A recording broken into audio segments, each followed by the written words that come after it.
I've shot this video a few times, but every time I go to upload it, I kind of hate it for some reason. But anyway, this car that, you know, all you guys have gotten to know quite, you know, well, I guess.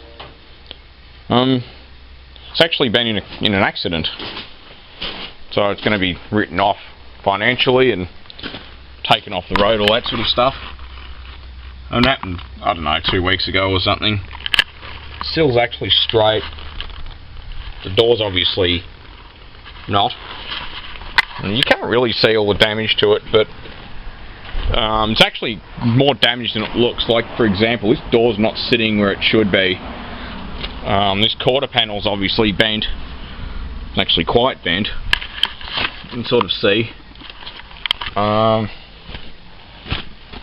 Yeah. I'm not going to go into details about the accident because it just doesn't matter. It's irrelevant. But needless to say, it wasn't my fault. I mean, you can pretty much guarantee if your car's been hit here, I can't think of many scenarios where it would be your fault. Maybe you came out of a street, if you had a stop sign, it might be your fault, and you didn't stop or something. But, you know, you'd expect, if it was your fault, you'd expect to get hit near the front of the car, not the back of it. Because anyone would be able to stop otherwise. But, yeah, it's just a simple case of coming along the road, someone came out of a driveway and didn't look when they accelerated. So they were actually trying to turn over both lanes of traffic, as in directions of traffic travel, and was looking left and was turning right. So anyway, yeah, just a short video about that. I'm expecting to get a couple of thousand for it. I mean, it is a bit rough, like, you know, it's got plenty of marks on it.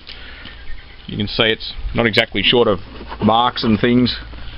It's even got a little bit of surface rust up here, which is really, if the body was better, if that was the only thing wrong with the body, that would be quite easy to fix.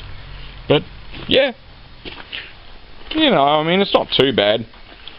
It's got 367, getting on to 368,000 Ks on it. So I just thought I'd do a video about it. You know, let you guys know that you can expect a lot of videos soon, a hell of a lot of videos, and what it's about, basically. Or what gonna be about, I should say, which is gonna be about this going on the road and this going off the road. Obviously, I'm buying this back once it gets written off, which is it's going to be looked at Tuesday. You know, I thought about sanding all this business on the bonnet and then clear lacquering the bonnet and all that sort of stuff, but really, you know, I'd have to paint the guard to make that worth it, and it's pointless. It's not going to increase the value of the car much. If I repair all the problems the body has, it's really not going to make any difference. All I did with the front end, because it was really heavily covered in bugs, like the number plate was kind of brown, the headlights were kind of brown.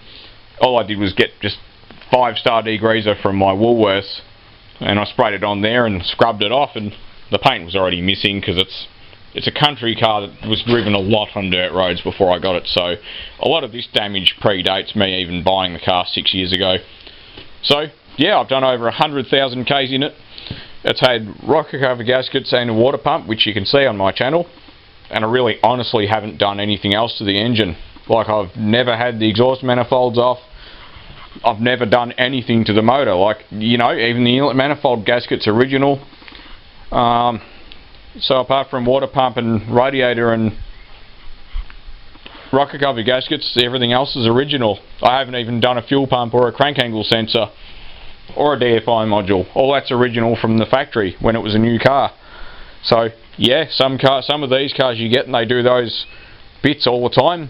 Even the old VR that Mum had, I've done 2 or 3 crank angle sensors, but you know, it wasn't the car's fault, it was just some sensors are not as good as others, and this sensor's obviously been a very good one.